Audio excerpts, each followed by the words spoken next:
Ya. Banyak orang berpacaran lama, tapi untuk melanjutkan ke jenjang pernikahan itu takut. Iya, Alasannya berpikir nanti saya memberi nafkah apa, iya. saya kerja apa, terus anak-anak saya nanti butuh biaya pendidikannya bagaimana. Itu menurut Ustadz bagaimana ini?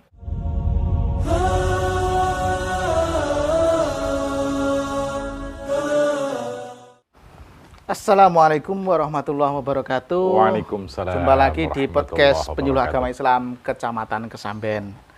Kali ini kita berbincang santai dengan narasumber baru. Perkenalkan, beliau adalah Ustadz Yusuf, pindahan dari Provinsi Bali. Iya. Assalamualaikum Ustadz. Waalaikumsalam warahmatullahi Bagaimana wabarakatuh. kabarnya? Alhamdulillah rabbil Alhamdulillah. alamin. Sehat dan bahagia insyaallah, insyaallah, insyaallah. Selalu kami sebagai penyuluh selalu minta dukungannya agar Amin. ya semakin baik lagi dalam mengemban tugas sebagai penyuluh agama. Alhamdulillah. Apalagi ketemu dengan Gus Soleh ini kan luar biasa. Bersama dengan teman-teman ini.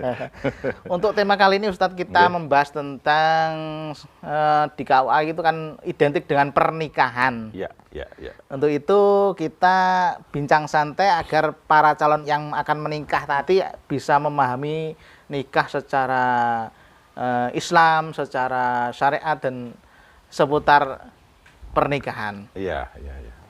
Yang pertama saya tanyakan apa Pak Ustadz yang melandasi atau yang mendasari orang itu bisa bahagia? Oh ya, alhamdulillah.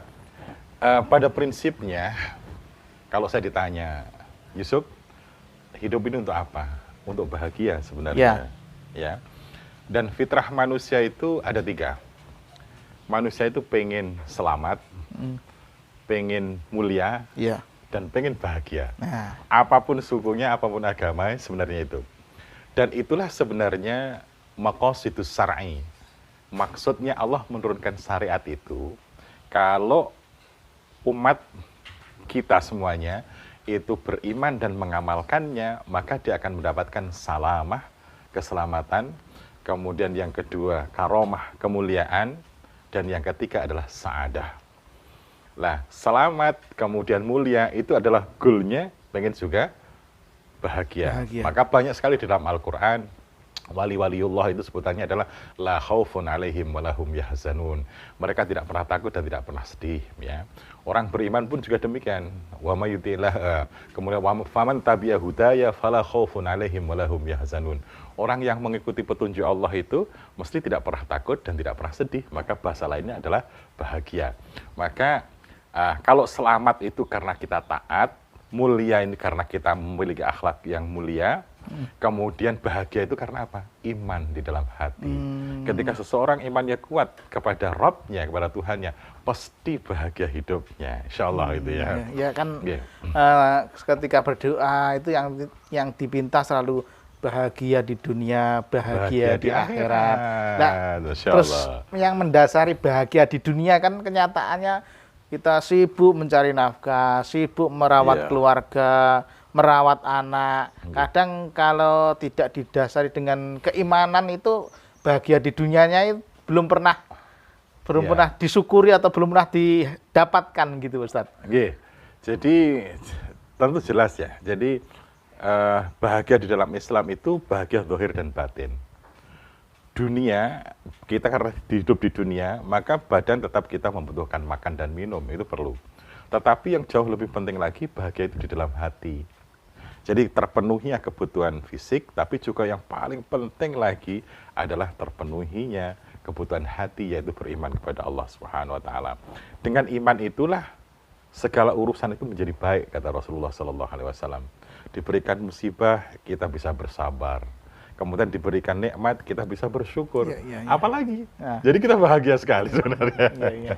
Tinggal bagaimana Termasuk menjalankan syariat, gitu loh. Nah, tinggal bagaimana menempatkan di dalam hati ya. iya. Jadi tadi mukmin itu kalau ada hadisnya kata Nabi, idza asabahu khairun fahamidallahu wa syakara, wa idza asabathu musibatun fahamidallahu wa sabara. Jadi hanya itu aja orang beriman itu. Bahkan dia bisa merubah musibah itu menjadi nikmat. Karena apa? Di balik musibah mesti ada hikmah. dan di balik hikmah maka dia akan melakukan suatu kebaikan, maka itulah yang menjadikan dia bersyukur. Sementara orang yang kurang imannya kepada Allah, yang ada adalah ketika diberikan nikmat dia takabur, kemudian apabila diberikan musibah dia berputus asa. Na'udzubillahi min dzalik. Mudah-mudahan ya kita ini selalu optimis, kemudian kita selalu bahagia dengan nikmat. Maka iman itu disebut a'dhamun ni'am, nikmat terbesar di dalam hidup ini. Maka tidak ada artinya kesuksesan kita, kekayaan kita, jabatan kita, kalau nggak ada iman di dalam hati. Semua menjadi fitnah. Bahkan ada kehampaan. Banyak di masyarakat sekuler itu, akhirnya apa? Dia hampa di balik capaian-capaian seperti yang Gus Soleh tadi sampaikan tadi, di balik puncak kejayaannya, kesuksesan ekonominya, akhirnya apa? Hampa, dia tidak mendapatkan apa-apa. Maka ada harakiri, mereka bunuh diri dan sebagainya, karena kamu dapat apa-apa gitu ya. Inilah maka kita berharap umat Islam semuanya adalah belajar agama dengan baik. Maka di balik imannya, ilmunya, ketaatannya, pasti buahnya adalah saadah, kebahagiaan. Insya Allah. Ya. Insya Allah. Sangat memberikan pencerahan sekali. Iya, harus begitu. Ya. Selanjutnya Ustadz ya. Ketika orang itu takut menjalankan syariat agama. Contohnya ya menikah.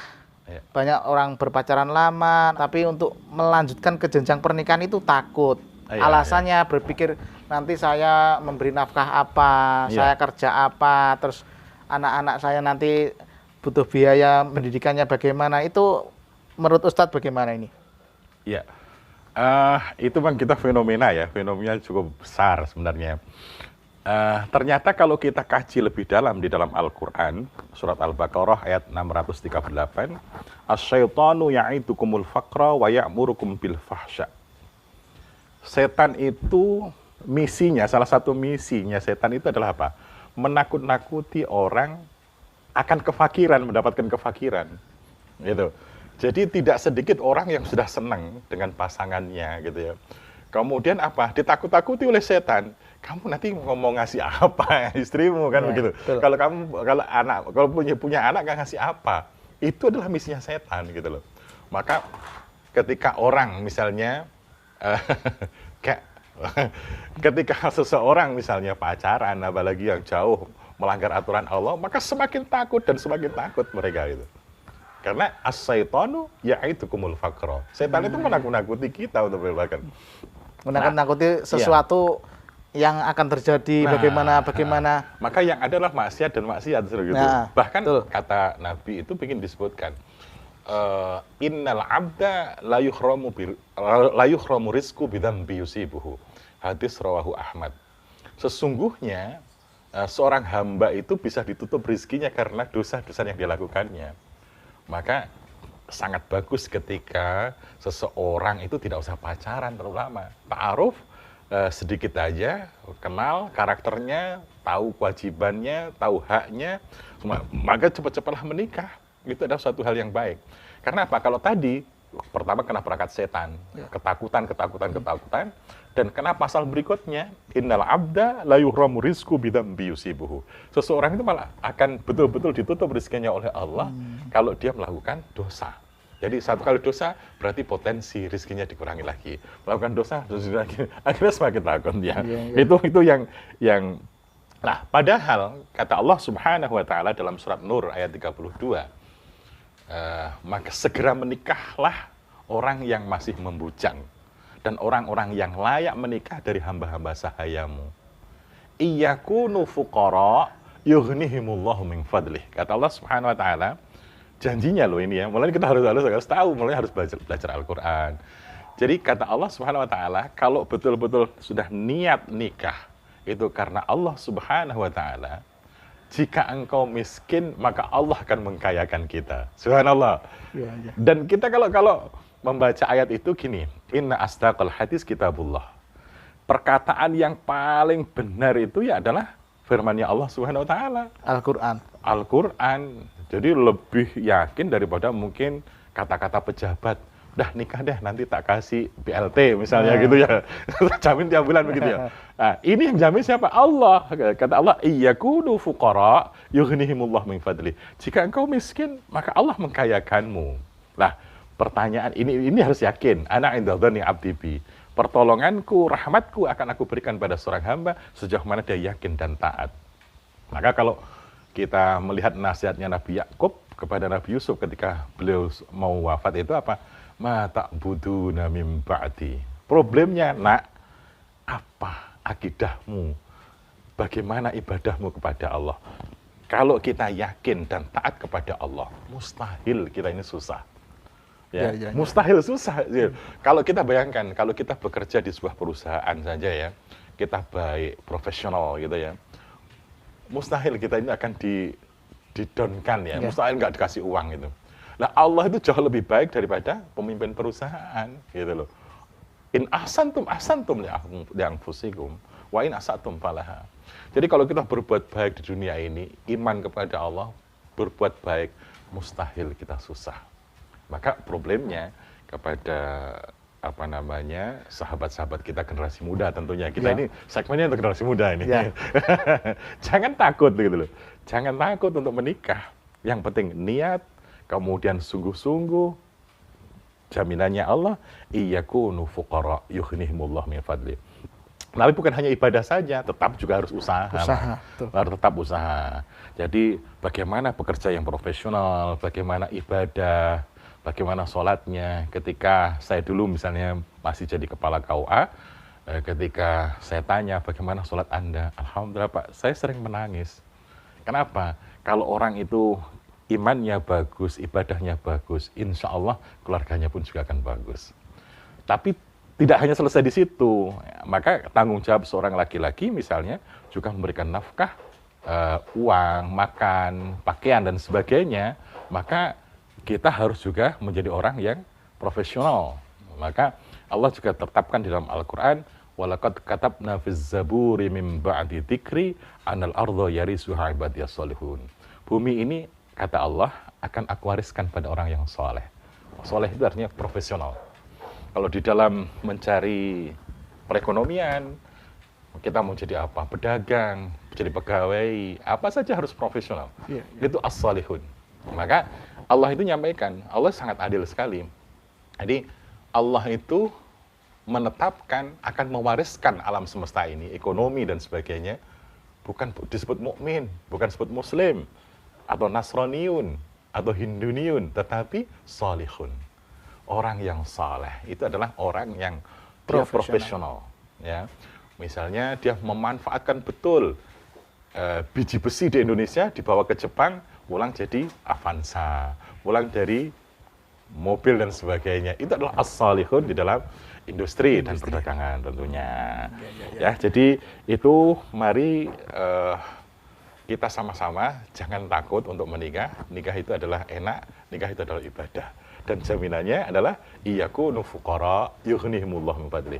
Kalau betul-betul kita niatkan karena Allah, menikah karena Allah, Allah akan mengkayakan. Dan ini adalah yang menyampaikan adalah Allah Subhanahu wa taala. Tentunya jadi sahabat muda, remaja kita, muslimin dan muslimat tentunya banyak-banyak belajar Al-Qur'an, keyakinan, sekaligus juga belajar bagaimana cara berkeluarga, apa tanggung jawabnya seorang suami, apa tanggung jawab seorang istri, maka disitulah anugerah Allah akan berikan bahagia dunia dan bahagia akhirat.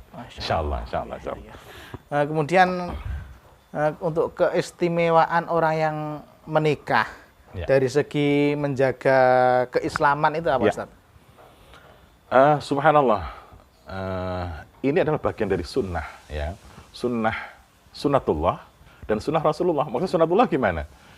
Orang laki-laki itu senang dengan perempuan, itu adalah fitrah, itu sunnatullah. Kalau laki-laki malah nikah dengan laki-laki, itu penyelewengan. Iya.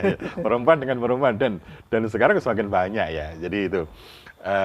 Maka ini adalah sunnatullah. Ya. Sunnatullah, kemudian sunnah Rasulullah SAW. Barang siapa yang menikah itu karena betul-betul karena Allah Subhanahu wa taala, ini adalah bagian kecintaan kita kepada Rasulullah sallallahu alaihi wasallam. Dan Islam memberikan apresiasi yang sangat besar. Kata Nabi, idza tazawwajal 'abdu faqad istakmala nisfaddin. Barang siapa yang menikah itu adalah separuh dari agamanya terpenuhi. Terpenuhi. Falyattaqillah finisfil baqi. Kemudian penuhilah separuh itu dengan bertakwa kepada Allah Subhanahu wa taala. Kalau saya menjelaskan yang pertama memenuhi separuh. Satu adalah tadi memenuhi sunatullah. Jadi seorang laki-laki senang dengan perempuan, zuyyina linnasi hubbus syahwati minan nisa. Jadi jangan sampai bersahwat malah dengan yang lainnya, laki-laki dengan laki-laki, perempuan dengan perempuan, nggak bisa. Yeah. Jadi itu fitrah. Tetapi adalah ini penyaluran hawa nafsu tentunya adalah, tapi dengan menikah ini adalah nafsu yang dirahmati oleh Allah Subhanahu wa taala. Tanpa nikah dilegalkan, diberikan tracknya yang bertanggung jawab, yang bernilai ibadah kepada Allah Subhanahu wa taala. Maka inna nafsa la ammaratum bisu illa ma rahima rabbi. Jadi karena syahwat tadi, laki-laki senang dengan perempuan, kalau itu tidak disalurkan sesuai yang digariskan, tentu yang bertanggung jawab, bernilai ibadah, itu akan dilaknati oleh Allah Subhanahu wa taala. Tetapi ketika sudah senang kemudian melanggengkan pernikahan, maka disitulah ada rahmat Allah diberikan. Itu yang pertama ya. Kemudian yang kedua, dengan menikah itu apa? Menutup potensi maksiat. Ya kan? Ya. Nah, ketika misal berpacaran, misalnya ya pandang-pandangan, syahwat, berdua-duaan, bonceng-boncengan dan sebagainya. Lah, ketika dia sudah menikah, akhirnya apa? Menutup pintu maksiat, membuka pintu ibadah. Itu. Ya. Jadi membuka pintu ibadah. Nah, ketika seorang laki-laki mendatangi istrinya, kata Nabi, artinya mengumpuli hubungan suami istri, itu disebut sedekah. Sampai sahabat bertanya, ya Rasulullah, masa saya menyampaikan syahwat ke istri saya itu sedekah? Iya, kata Nabi, tidakkah kalau engkau menyampaikan kepada sesuatu yang haram itu adalah mendapatkan dosa? Sementara kalau menyampaikan atau menunaikan kepada yang di jalannya, maka engkau akan dapat pahala juga. Oh begitu ya, enak juga berarti. Setelah menikah itu ibadahnya panjang. Gitu. Bisa 24 jam begitu. Ketika malam-malam mau tidur, iya Bu, sedekahan Bu, misalnya gitu kan. Betul. Gitu. Jadi indah sekali. Itu. Ini yang betul. Kemudian yang terakhir, di antara satu keistimewaan orang menikah itu adalah pelimpahan tanggung jawab. Jadi ketika seorang laki-laki sudah qabul, ketika wali menyampaikan angkah tuka, wazawajtuka, misalnya dengan siapa-siapa, qabiltu nikahaha bil mahril madhkur, maka disitulah disebut dengan mitsaqon ghalidha, perjanjian yang agung yang merubah catatan di arsy-Nya Allah. Kalau dulu sang perempuan ini adalah tanggung jawab walinya, maka setelah menikah ini adalah tanggung jawab suaminya. Subhanallah. Jadi ini amanah yang besar. Maka tidak boleh, artinya menikah itu adalah sisa energi, sisa perhatian dan sebagainya. Tidak boleh. Bagi seorang perempuan, juga bahwa mengurus suami itu adalah bagian ibadah. Ya. Huwa naruki wa jannatuki, kata Nabi, wahai kaum perempuan, suamimu itu adalah surgamu atau bisa jadi nerakamu. Kalau engkau baik, taat padanya, maka itu bisa menjadi surgamu, mengantarkanmu menuju surganya Allah Subhanahu wa taala. Tapi engkau tidak baik, sehingga suamimu tidak ridho, engkau saling membantah, maka huwa naruki, menjadi nerakamu, gitu loh. Jadi indah pemirsa, pada sahabat, kalau kita betul-betul memahami itu, insya Allah jadi pintu. Kemudian falyattaqillah finisfil baqi. Untuk menambah romantisme, kebahagiaan, ketentraman, sakinah di dalam keluarga itu adalah falyattaqillah finisfil baqi. Maka separuhnya lagi adalah kita bertakwa kepada Allah Subhanahu wa taala. Jadikanlah keluarga itu madrasah untuk tempat belajar, ya. Terus kemudian itulah, jadi keluarga itu indah. Maka kalau sudah demikian, insya Allah jannah fid dunya wa jannah fil akhirah. Ada surga di dunia dan surga di akhirat. Bahagia di dunia dan bahagia di akhirat. Kira-kira pengen nikah lagi? Belum berani. Untuk ada pemahaman begini Ustaz. Yeah. Katanya kalau sudah menikah itu rezekinya akan dicukupkan oleh Allah. Masya Allah. Mungkin karena ada tanggung jawab rezeki untuk istri, untuk anak, sehingga oleh Allah dilipat gandakan ketika hanya sendiri rezekinya juga cukup sendiri, ketika punya keluarga juga rezekinya cukup untuk keluarga itu. Mungkin kalau ada tambah istri itu mungkin apakah ada tambahan rezeki yang lebih besar lagi apa malah bagaimana Ustaz ini? Pemahaman bagaimana ini? Banyak istri, banyak rezeki memang termasuk ini yang tertarik berarti. Ya, tentu kita harus pahami ada beberapa ayat ada satu ayat dalam Al-Qur'an, "Wa ma min dabbatin fil ardi illa 'alallahi rizquha." Tidak ada yang melata di muka bumi kecuali Allah jamin rizkinya oleh Allah Subhanahu wa taala. Maka apalagi istri, apalagi anak dan sebagainya kan. Itu sudah Allah jamin. Itu harus yakin itu ya. Iya. Cuma ada kelakar dulu guru saya di pondok katanya. Kalau nggak pengen poligami itu nggak laki-laki gitu. Karena tidak laki-laki pemberani. Ya, cuma kadang-kadang satu takut istri, maka tidak dilaksanakan, atau yang dua kasihan karena melihat istrinya susah, cemburu dan sebagainya, menangis. Akhirnya seorang laki-laki ini mengurungkan niatnya untuk poligami. Tetapi kalau ditanya secara fitrah, pengen nggak poligami? Mesti pengen. Manusiawi. Gitu. Manusiawi gitu. Terus kemudian yang kedua, aturannya adalah dalam surat An-Nisa ayat 3 itu disebutkan, kalau memang kita mampu berbuat adil, ya nikahilah. Masna, wa thulatha, wa ruba. Dapat jatah 4 gitu. Tetapi wa in khiftum alla ta'dilu fawahidatan. Tetapi kalau 4 itu nanti malah terlantar misalnya, nambah lagi 1, yang 1 hilang misalnya gitu, nambah lagi 2, yang 2 hilang.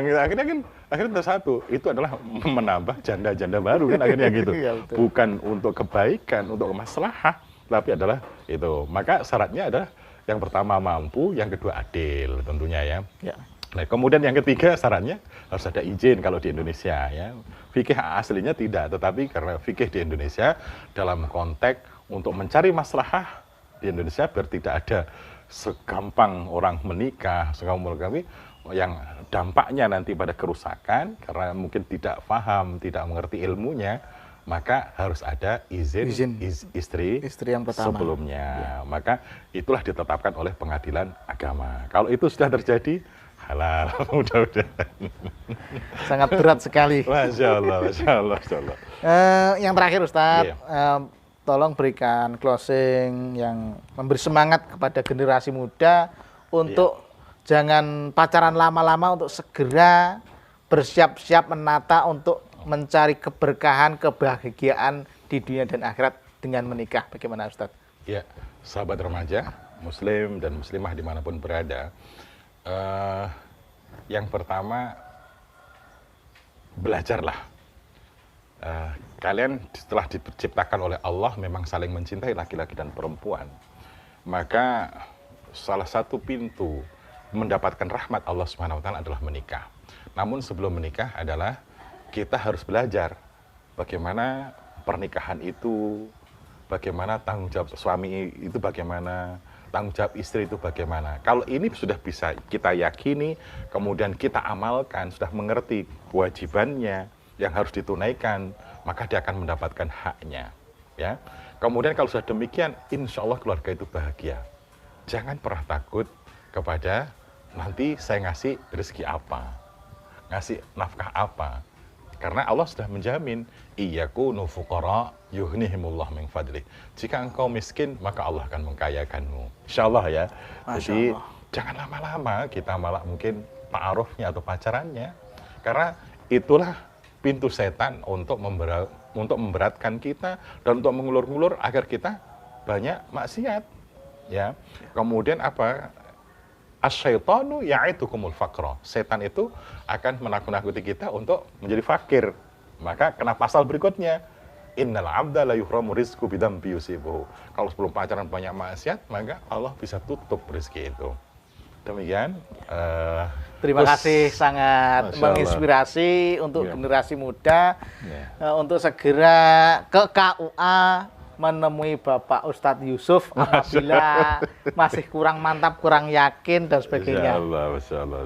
Untuk di KUA Kesamben mulai hari Senin sampai Kamis apa tertentu di hari Senin sampai Jumat, cuma hari Selasa saya di Kecamatan Doko. Iya. Oke. Terima kasih. Lain Sama-sama, waktu sama-sama. kita sambung dengan tema-tema selanjutnya. Iya. Semoga pertemuan kita hari ini menambah manfaat, Amin. bisa amin. diambil hikmah untuk Amin. kita bisa bahagia di dunia dan juga bahagia di akhirat. Amin. Ya Rabbal Demikian Alamin. kita tutup. Wassalamualaikum warahmatullahi wabarakatuh. Waalaikumsalam warahmatullahi wabarakatuh.